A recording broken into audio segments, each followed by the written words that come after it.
Portal DBO e a revista Agro DBO têm a satisfação de receber a visita do nosso eterno ministro da Agricultura, Dr. Roberto Rodrigues. Seja bem-vindo, Roberto.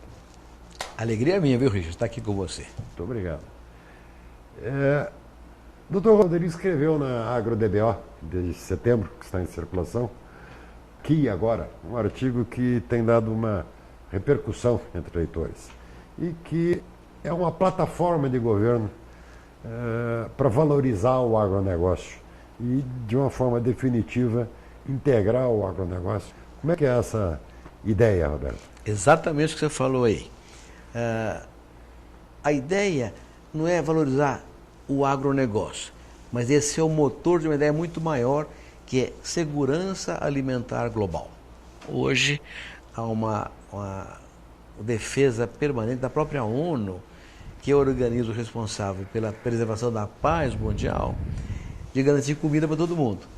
E o conselho por trás disso é óbvio: não há paz onde houver fome. Então a ONU hoje prega a segurança alimentar como uma demanda para que haja paz no planeta. E o Brasil tem um papel evidente nesse processo. A própria OCDE reconhece que em 10 anos a oferta mundial de alimentos tem que crescer 20% para que não haja fome no mundo. Não há terra suficiente. Mas para que a oferta do mundo cresça 20%, o Brasil tem que crescer 40%. Então o Brasil está sendo chamado pela primeira vez na história do mundo, né, não desse país do mundo, para aumentar em 10 anos a sua oferta de alimentos em 40%, para que haja tranquilidade na oferta mundial de alimentos. Então, a ideia é o que você falou, é envolver não os agricultores nesse processo, mas os brasileiros. Por quê? Porque para ter segurança alimentar, nós precisamos de trem, caminhão, trator, silo, navio, trilho. O que é isso? É aço. Quem faz aço? Siderurgia. Então, os empregados de uma siderúrgica são responsáveis pela segurança alimentar global. E são urbanos. São urbanos. Uma fábrica de insumos agrícolas, defensivos, máquinas agrícolas, fertilizantes, são fábricas urbanas. Sem elas, não há agricultura. Bancos oferecem crédito, seguradoras fazem seguro, empresas de tecnologia e ciência técnica, são todas urbanas. E sem elas, a agricultura não vai para frente. Armazéns são construídos por quem? Construtoras urbanas, que constroem também ferrovias, rodovias e portos. Tudo urbano. A indústria de alimentos é urbana, a margem é urbana, distribuição é urbana, marketing, comercialização, propaganda, urbano, comércio internacional, trading, urbana. Na verdade, um programa de segurança alimentar global, do qual o Brasil seja líder, não funciona só com agricultores. Só funciona com todo o país envolvido nesse processo. E é mais ou menos, Richard, o que outros países já fizeram mais recentemente. A Índia com TI, a Coreia com eletroeletrônicos, a China com exportação e no passado a Itália com alimentação culinária, a França com cultura, a Grécia com história, turismo, a Noruega com esporte de inverno. São plataformas de cada país baseados na vocação natural do país e na história do seu povo. A nossa história é agro, mas eu não quero olhar para o agro, quero olhar para o mundo sendo alimentado com o nosso agro, com a participação de todos os setores da economia brasileira. Isso tem a ver com uma questão que me parece relevante hoje, Richard, e que é uma mudança de comportamento da sociedade urbana em relação ao agro, que atribuo à mídia brasileira. A mídia, ligada à agricultura diretamente, ou a grande mídia, impressa, falada ou televisada, entendeu a importância da agricultura, seja em relação ao PIB, em relação aos empregos gerados, ao saldo comercial. Eles não sabem exatamente o que é isso, os números, mas reconhecem a importância do agro para a geração desses números. Só que ainda é uma coisa sem pertencimento. Mais ou menos assim. O Brasil vai mal, mas a nossa agricultura vai bem. A agricultura não é do Brasil, é dos agricultores. Tem que mudar isso. O ano passado, Reine Deneuve, aquela grande atriz francesa, recebeu o maior prêmio da cinematografia europeia, chama Molière Award. Recebeu o prêmio e dedicou o prêmio aos agricultores franceses.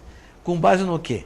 Estou viva, alimentada, vestida, perfumada por causa dos agricultores franceses. Então esse é o comportamento que eu desejo mudar no Brasil. Com essa plataforma em que o cidadão urbano se sinta parte de um processo global de segurança alimentar que o Brasil lidere. De tal maneira que isso surja como uma estratégia nacional, uma ação de governo. Se o governo tiver uma plataforma de segurança alimentar, o Brasil vai ser o campeão mundial da segurança alimentar e, portanto, vai ser o campeão mundial da paz, tem que envolver a indústria siderúrgica, de insumos agrícolas, de equipamentos, de serviços, de crédito, de alimentação, de embalagem, de transporte, de armazenagem, distribuição.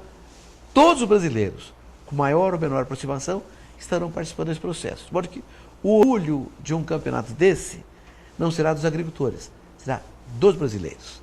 Esse é o sonho, isso é que eu queria compartilhar com você. Como é que nós vamos alavancar tudo isso? Né? Pois é, isso implica uma estratégia que tem componentes de políticas públicas e tem componentes de política privada, de ação privada. Políticas públicas têm 2 a 3 questões centrais. A primeira delas é uma política de renda no campo, com um conceito que tem que estar mais claro. Hoje, ninguém entende direito isso que eu vou te falar agora.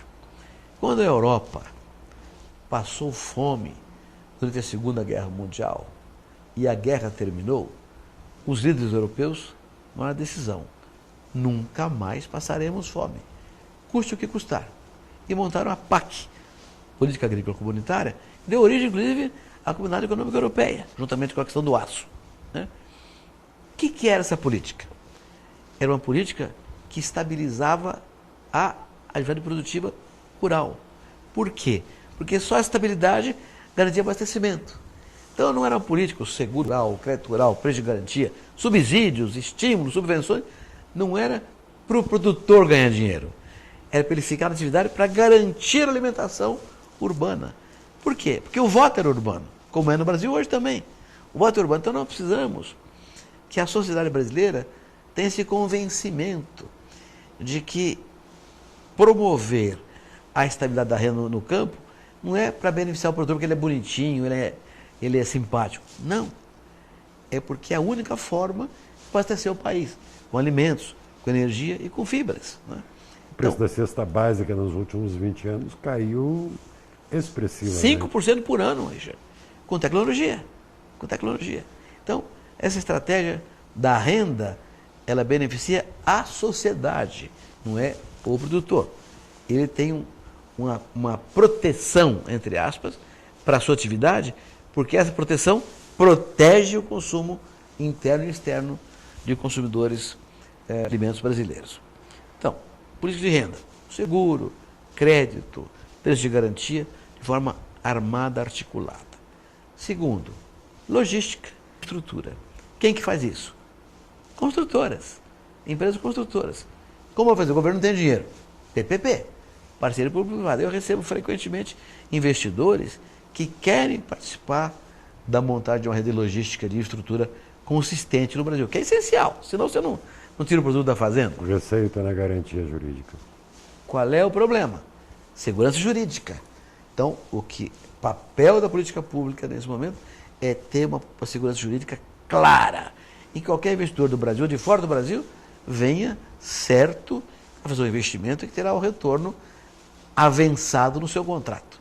Então, segurança jurídica é essencial para uma política de logística e infraestrutura. Terceiro, política comercial.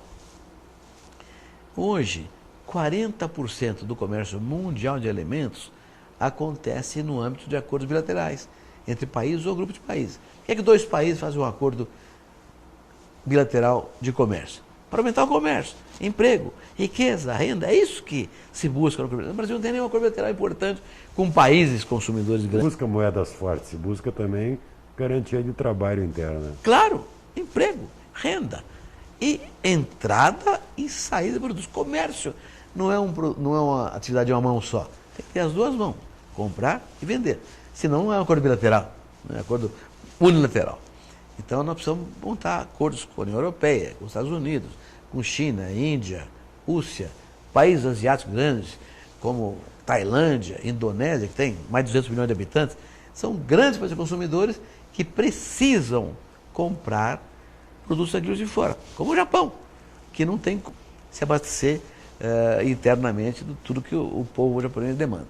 Então, uma demonstração dessa força do Brasil no agro, você colocaria como nesse processo que a gente passou da carne fraca, de que rapidamente os importadores voltaram a importar a carne do Brasil, porque na verdade eles não tinham de onde comprar carne. Esse foi um exemplo bem típico do que aconteceu recentemente.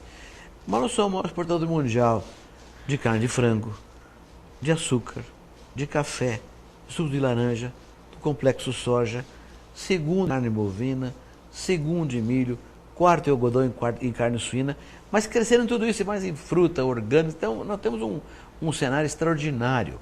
A OCDE calcula que em 10 anos a oferta mundial de alimentos tem que crescer 20%, para que não haja fome no planeta. Mas para que o mundo cresça 20%, diz a OCDE, o Brasil tem que crescer 40% na oferta.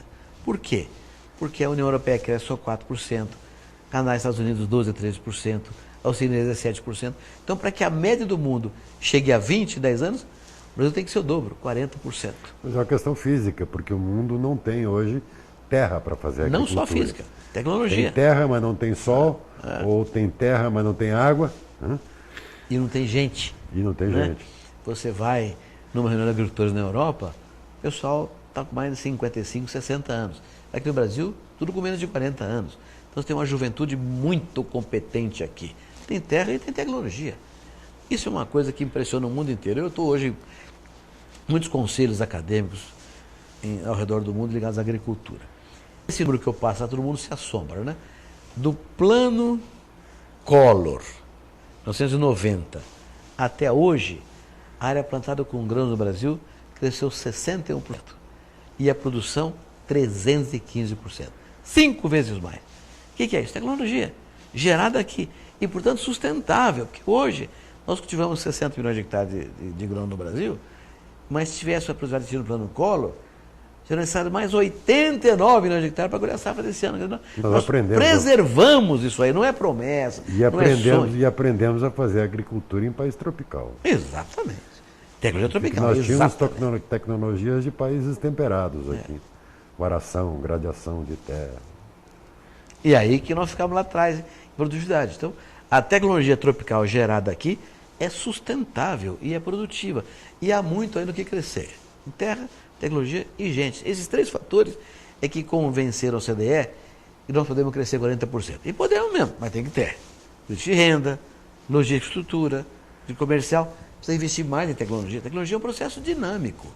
Hoje nós temos a melhor tecnologia tropical do mundo, mas tem que continuar investindo.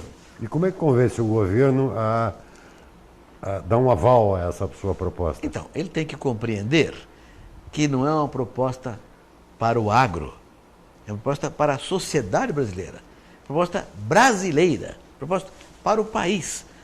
Então, uma estratégia dessa natureza tem que incorporar ações de todos os segmentos, do Itabaraty, indústria e comércio, minas e energia, todos os setores têm que estar articulados num grande programa. Você convence o governo se ele tiver clarividência para compreender isso. Se não tiver... vai gerar voto. Paciência, né? Não vai gerar voto. Não vai gerar voto. E não vai gerar emprego. O único setor que não desempregou modernamente é a agricultura pecuária.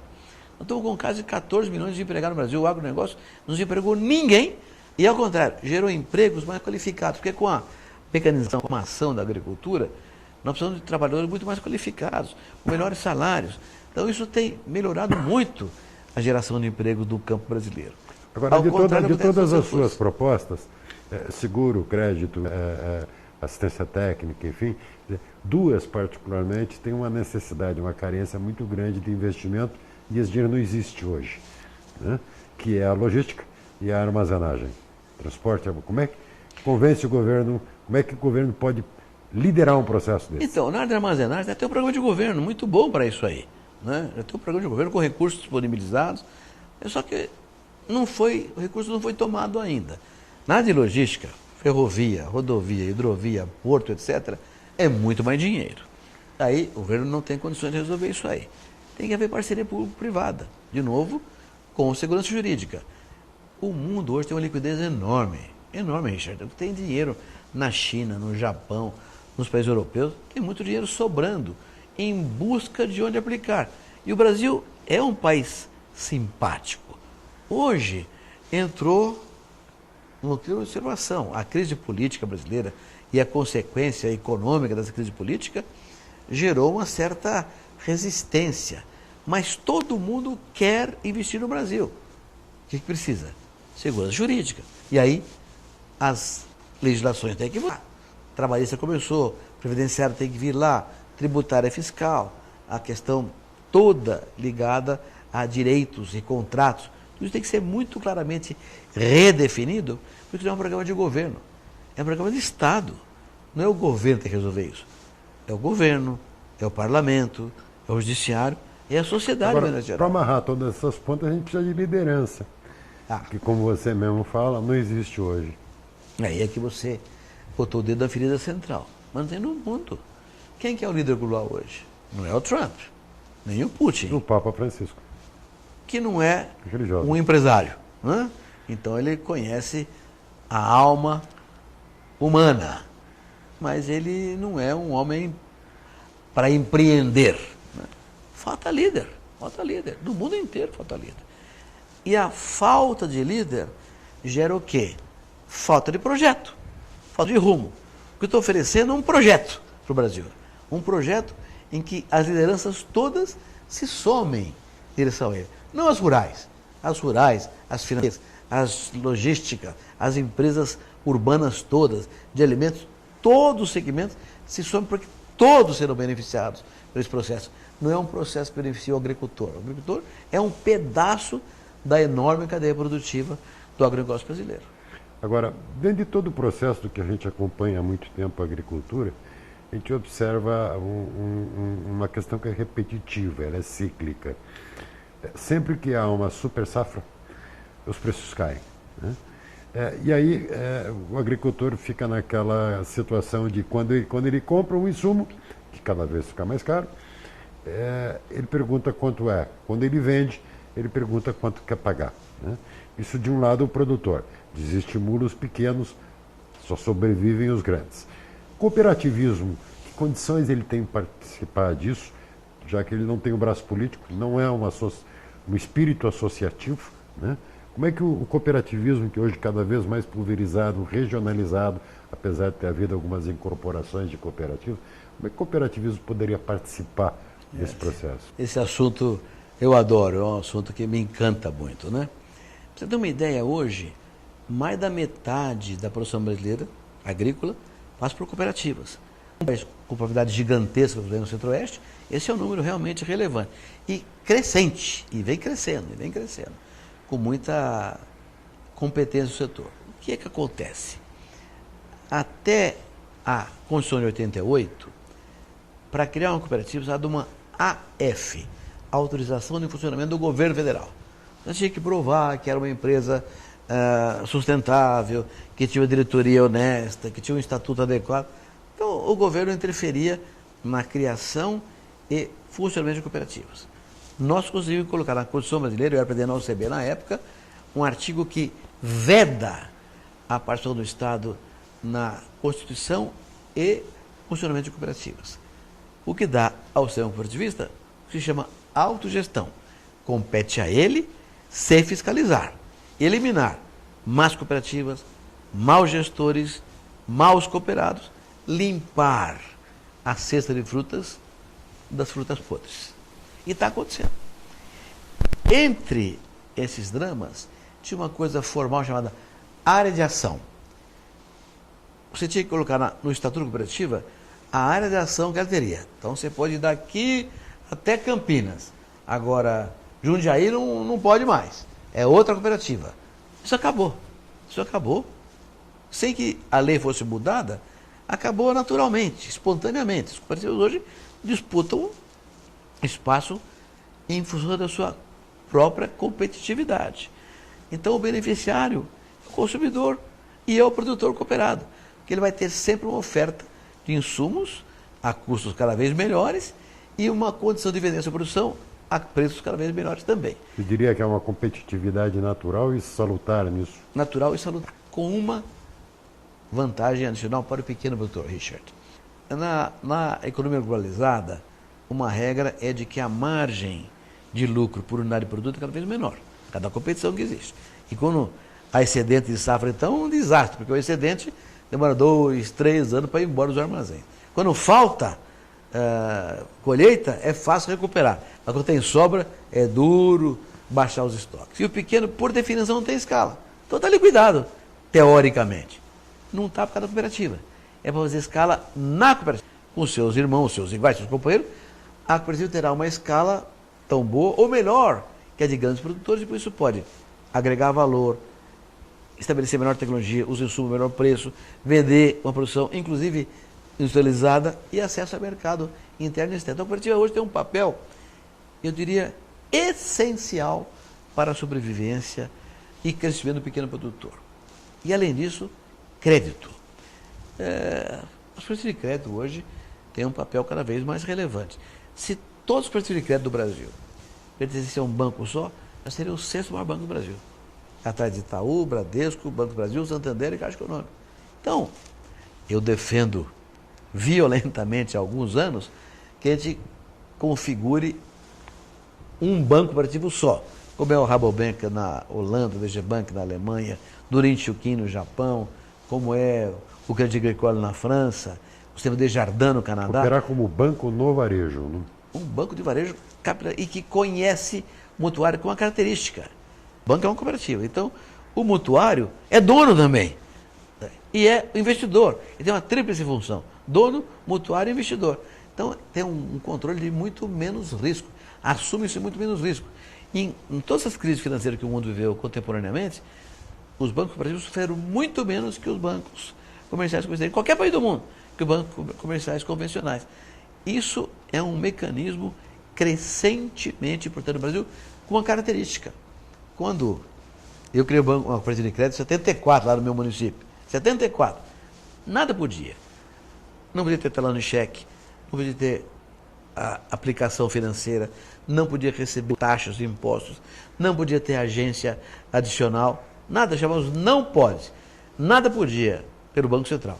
Aí conseguimos colocar na Constituição Brasileira um artigo que estabelece a isonomia das cooperativas de crédito em relação ao sistema financeiro. E com isso o Banco Central passou a ser um aliado das cooperativas de crédito, trabalhando junto com ela na fiscalização, no controle e na formação de recursos humanos para administrar a cooperativa de crédito. É muito sério, vai trabalhar com dinheiro, não é uma coisa singular, não. Né? Então hoje o Banco Central é aliado das cooperativas de crédito e está dando a elas uma condição de crescimento notável. Então eu acho que no futuro as cooperativas de crédito terão um papel fundamental no financiamento do agro brasileiro também, inclusive na agregação de valor, na industrialização das cooperativas agropecuárias também. E o que os nossos parceiros do agronegócio têm dito a você quando você vende esse pacote, essa sua plataforma de governo? Então, eu estou levando esse assunto para várias regiões do Brasil para discutir isso, está gerando um entusiasmo, porque eu começo dizendo o seguinte: durante muito tempo eu critiquei a sociedade urbana por desconhecer a agricultura e por não ligar para a agricultura, não dar bola para a agricultura, como sua atividade secundária e sem interesse. E ao agir assim, eu acabei me marginalizando nessa conversa. Se eu critico alguém, eu acabo sendo claro.